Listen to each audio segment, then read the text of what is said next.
ఈరోజు మనం CPI party మాజీ ఫోర్ లీడర్, జాతీయ కార్యవర్గ సభ్యులైన సాడా వెంకటరెడ్డి గారి గురించి తెలుసుకుందాం. సాడా వెంకటరెడ్డి గారు ప్రజలకు సేవ చేయాలనే ఆశయంతో రాజకీయాలకు రావడం జరిగింది. చిన్ననాటి నుండి కూడా ప్రజలకు సేవ చేయటమే తన ధ్యేయంగా భావించి రాజకీయాలు రావాలనే ఆలోచనతో స్కూల్ రోజుల నుంచే విద్యార్థి సమస్యలను ఆ స్కూలుకు యజమానులకు తెలియజేసి స్కూలుకు కావాల్సిన విద్యార్థులకు కావాల్సిన అన్ని సౌకర్యాలు ఏర్పాటు చేయడంలో కూడా సాడా వెంకటరెడ్డి గారి కృషి నినలేదని చెప్పవచ్చును. రాజకీయాలు రావాలంటే ఏ పార్టీ అయితే మనము ప్రజలకు మరింత మెరుగ్గా సేవ చేయగలుగుతాం, ఏ పార్టీలో చేరితే ప్రజల మనల్ని పొందగలుగుతాం, పేద బడుగు బలహీన వర్గాలకు సేవ చేయగలుగుతాం ఆలోచించి కమ్యూనిస్టుల ద్వారానే సమాజ నిర్మాణం సాధ్యమని, కమ్యూనిస్టుల ద్వారానే పేదరికం నిర్మాణం సాధ్యమని భావించి ఆనాడే సిపిఐ పార్టీలో చేరడం జరిగింది. సిపిఐ పార్టీలు చేరి అంచెలంచెలుగా ఎదిగి మండల పార్టీ అధ్యక్షుడి నుంచి అదేవిధంగా జిల్లా కార్యదర్శిగా, రాష్ట్ర సిపిఐ పార్టీ అధ్యక్షుడిగా కూడా సేవలందించారు. అతను 2004 నుంచి 2009 వరకు సాడా వెంకటరెడ్డి గారు సిపిఐ పార్టీ పోల్ లీడర్గా అసెంబ్లీలో సేవలందించినారు. అప్పుడు ముఖ్యమంత్రి వైఎస్ రాజశేఖర గారితో వారికి ఉన్న సనువు వలన ఎన్నో నిధులను పేదలకు అందేలాగా చేయడంలోను, అదేవిధంగా ఆనాటి కాంగ్రెస్ పార్టీ ప్రభుత్వం ముఖ్యమంత్రి రాజశేఖర గారు చేసిన సంక్షేమ కార్యక్రమాల్లో కూడా సాడా గారు అనేక సలహాలను సూచనలిచ్చి ప్రజలకు మరింతగా సేవ చేస్తే ప్రజలు గుర్తించుకుంటారని చెప్పడంతో పాటు పేదలకు మరింత సేవ చేసే విధంగా వాళ్ళు కూడా కృషి చేయడంలో, అదేవిధంగా బడుగు బలహీన వర్గాలకు కావాల్సిన మౌలిక సదుపాయాలు అందించడంలో కూడా సాడా వెంకటరెడ్డి గారి కృషి నిలేదని చెప్పవచ్చును. అసెంబ్లీలో జరిగిన అనేక చర్చోపచర్చల్లో కానీ, అదేవిధంగా రాష్ట్ర ప్రయోజనాల కోసం జరిగిన అసెంబ్లీలో జరిగిన చర్చల్లో కానీ సాడా వెంకటరెడ్డి గారు ఎంతో చురుగ్గా పాల్గొనేవాడు. పేదల పక్షాన ప్రజల పక్షాన పోరాటంలోనూ ప్రభుత్వాలను ఒప్పించడంలోనూ అవసరమైతే ప్రభుత్వ పెద్దల మెడలు వంచైనా పేదలకు న్యాయం జరిగేలాగా కృషి చేయడంలో కూడా సాడా గారి కృషి నిలేదని చెప్పవచ్చును. ఎంతో నిస్వార్థంగా గత ఆనాటి కాంగ్రెస్ పార్టీ ప్రభుత్వంలో సిపిఐ పోల్ లీడర్గా 2004 నుంచి 2009 వరకు పనిచేసి పేదలకు కావాల్సిన అనేక సౌకర్యాలను ఏర్పాటు చేయడంతో పాటు పేదలకు కావాల్సిన అన్ని పనులు జరిగేలాగా ఆనాటి ప్రభుత్వ పెద్దలను కానీ అదేవిధంగా ప్రజాప్రతినిధులను కానీ మెప్పించడంలో సాడా గారి కృషి ఎనలేని చెప్పవచ్చును. అదేవిధంగా ప్రభుత్వాన్ని కానీ ఎక్కడైనా సరే అవినీతి పాల్పడినట్టు కానీ లేదా అక్రమాలు జరిగినట్టు కానీ తమ దృష్టికి వస్తే వెంటనే ఖండించడంలో కూడా ఏమాత్రం వెనకడుగైన వ్యక్తి సాడా అని చెప్పవచ్చును. ఒక పక్క సిపిఐ పార్టీని బలోపేతం చేస్తూ మరో పక్క అసెంబ్లీలో కూడా తన పందాను కూడా ముందు తీసుకెళ్ళి బడుగు బలహీన వర్గాల పక్షాన పేదల పక్షాన పోరాడిన ఘనత మన సాడా అని చెప్పడంలో ఎలాంటి అనుమానం లేదు. ఆనాటి నుంచి నేటి వరకు కూడా నమ్మిన సిద్ధాంతం కోసం పాటుపడుతున్న వ్యక్తి మన సాడా వెంకటరెడ్డి అని చెప్పడంలో ఎలాంటి అనుమానం లేదు. గత 10 సంవత్సరాలు బీఆర్ఎస్ పాలన కూడా కొన్ని రాజకీయ పరిస్థితుల వల్ల అప్పుడప్పుడు బీఆర్ఎస్ పార్టీకి మద్దతు తెలిపినప్పటికీ ఏమాత్రం కూడా ప్రజల సమస్యలు వెనకని చేయకుండా ప్రజల సమస్యల లక్ష్యంగా, పేదల సమస్యల లక్ష్యంగా పోరాడిన వ్యక్తి మన సాడా వెంకటరెడ్డి గారు అని చెప్పడంలో చెప్పవచ్చును.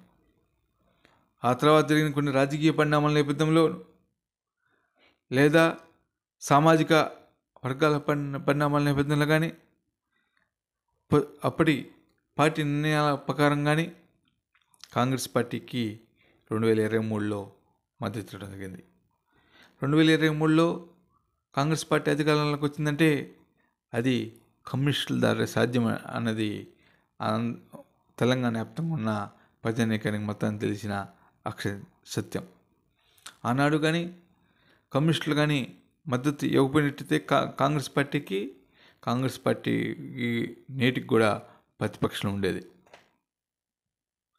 ఆనాడు కాంగ్రెస్ పార్టీకి కమ్యూనిస్టుల మద్దతు ఇవ్వడం వల్లనే నేడు కాంగ్రెస్ పార్టీ ప్రభుత్వాన్ని ఏర్పాటు చేయగలిగింది ముఖ్యమంత్రిగా రేవంత్ రెడ్డి అయ్యారని కూడా చెప్పవచ్చును. రేవంత్ రెడ్డి పాలన కూడా దాదాపు పాలన ముగించి సంవత్సరం అవుతుంది. ఈ సంవత్సరాల్లో ప్రజలకు ఇచ్చిన కొన్ని హామీలు నెరవేర్చారు, కొన్ని హామీలు నెరవేర్చలేదని కూడా సాడా వెంకటరెడ్డి గారు అంటున్నారు. మిగతా హామీలు నెరవేర్చాలని కూడా తమ పార్టీ కోరుకుంటుందని, నెరవేర్చకపోతే త్వరలో ప్రజల పక్షాన, పేదల పక్షాన నిలబడి కాంగ్రెస్ పార్టీ ప్రభుత్వంపై కూడా పోరాటాలు చేయడానికి ఏమాత్రం వెనకడుగు వేయమని కూడా సాడా వెంకటరెడ్డి రేవంత్ రెడ్డి ప్రభుత్వాన్ని హెచ్చరించారని చెప్పవచ్చును. రేవంత్ రెడ్డికి పాలనలో ప్రస్తుతం తెలంగాణలో కొద్ది గాడిన పడిందని, ప్రజలందరూ కూడా కొన్ని సదుపాయాలను, కొద్ది సంక్షేమ కార్యక్రమాలను పొందుతున్నారని, వాళ్ళు ఇచ్చిన 6 గ్యారెంటీలను కూడా అన్నింటిని కూడా సమగ్రంగా అమలు చేయాలని, కొన్నిటిని అమలు చేశారు.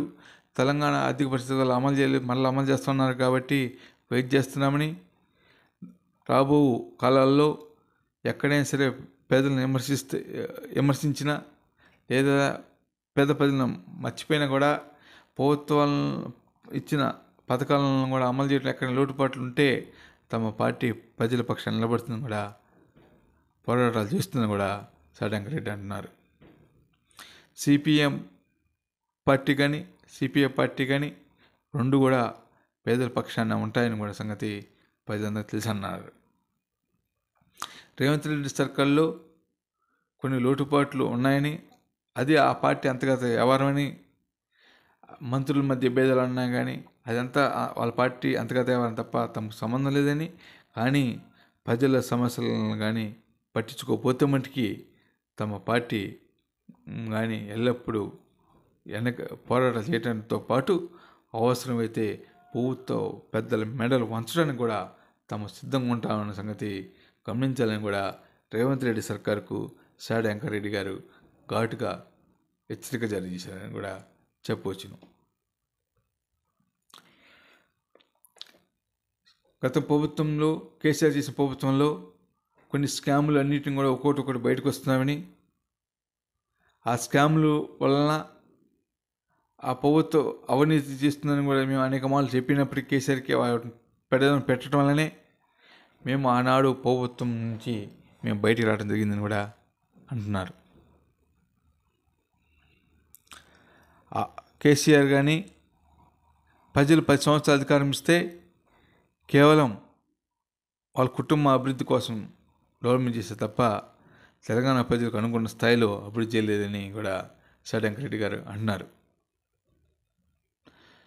పేదలకు ఇస్తున్న 3 ఎకరాల భూమి ఇవ్వలేదని, అదేవిధంగా పోడు భూములకు పట్టా ఇవ్వలేదని, డబుల్ బెడ్రూమ్లు ఇస్తాను అవి ఇవ్వలేదని, అదేవిధంగా అనేక మంది విద్యార్థులకు కూడా అనేక ఉద్యోగ అవకాశాలు ఇస్తానని చెప్పినారు, నోటిఫికేషన్లు ఇస్తానని చెప్పినారు, వాటిని కూడా ఇవ్వలేదని, వాటన్నిటిని ఇస్తానని కాంగ్రెస్ పార్టీ చెప్పడం వల్లనే కాంగ్రెస్ పార్టీకి తమ పార్టీ హైకమాండ్ ఆదేశాలతో మద్దతు ఇవ్వడం జరిగిందన్నారు.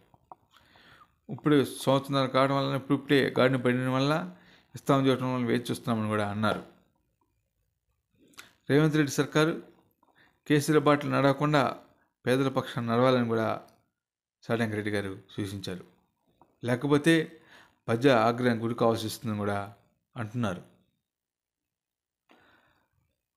తమ పార్టీ కమ్యూనిస్టులు పోరాటాల్లో ముందుంటారని కూడా, అధికారం మాకు ముఖ్యం కాదని పేద వర్గాలే ముఖ్యమని కూడా అంటున్నారు.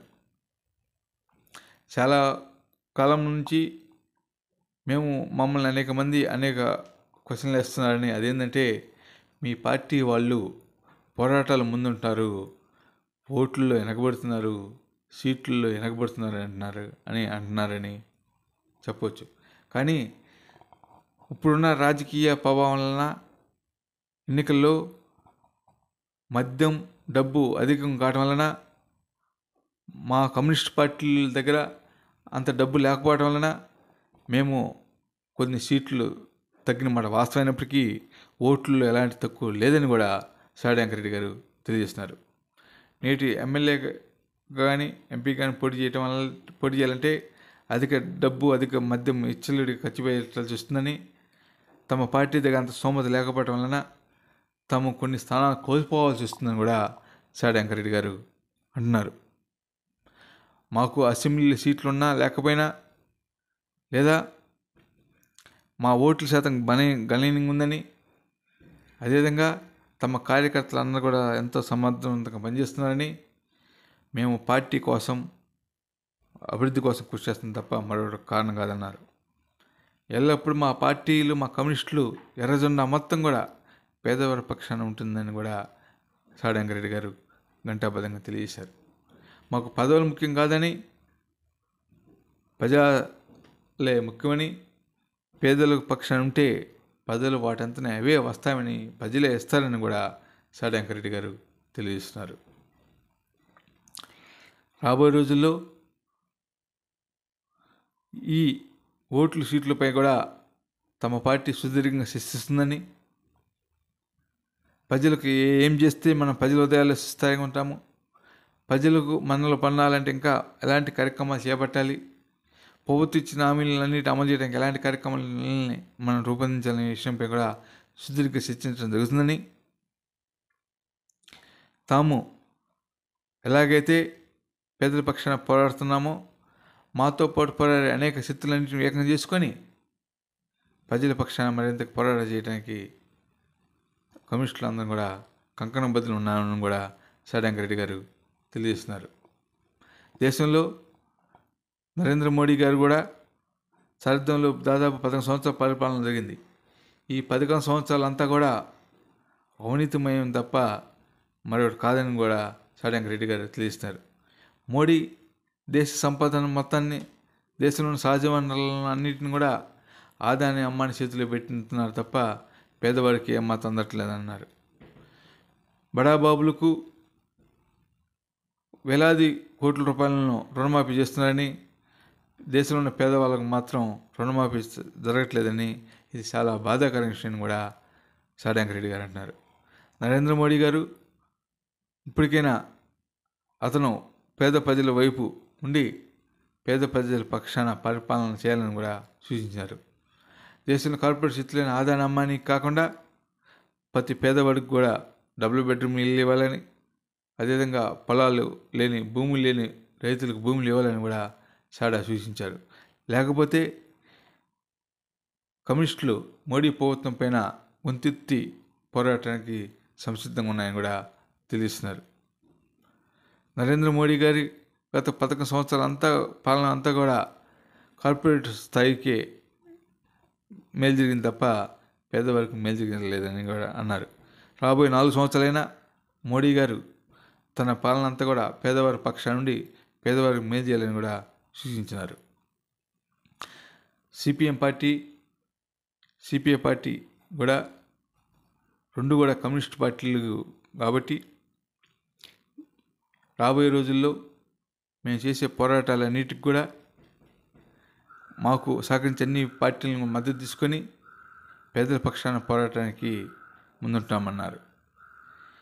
సిపిఐ పార్టీ దాదాపు 100 సంవత్సరాలు విజయవంతంగా ప్రజల పక్షాన పోరాడటం జరిగిందని, సిపిఐ పార్టీ 100 సంవత్సరాల విజయోత్సవ సభలను ఎంతో ఘనంగా నిర్వహించుకోవడం జరిగిందని కూడా సాడి వెంకరెడ్డి గారు తెలియజేశారు. రాబోయే రోజుల్లో తమ పార్టీ ఎజెండా మొత్తం కూడా పేదల పక్షాన ఉండి రేవంత్ రెడ్డి ముఖ్యమంత్రిగా కాకముందు ఇచ్చిన హామీలన్నింటిని కూడా, కాంగ్రెస్ పార్టీ ఇచ్చిన హామీలన్నింటిని కూడా అమలు చేయడానికి సిపిఐ పార్టీ కృషి చేస్తుందని, అవసరమైతే ఉద్యమాల ద్వారా కూడా చేయటం కూడా తమ పార్టీ ముందుంటుందని కూడా అన్నారు. కాంగ్రెస్ పార్టీ ఇచ్చిన గ్యారెంటీలన్నీ అమలు చేయాలని, అమలు చేయకపోతే సిపిఐ పార్టీ ఆధ్వర్యంలో భారీ స్థాయిలో ఉద్యమాలు చేయడం కూడా తమ పార్టీ ముందంజలో ఉంటుందని కూడా సాడా వెంకరెడ్డి గారు తెలియజేశారు. ఎర్ర జెండా ద్వారానే సమాజ నిర్మాణం సాధ్యమని కూడా సాడా వెంకరెడ్డి గారు ఘంటాపథంగా తెలియజేస్తున్నారు.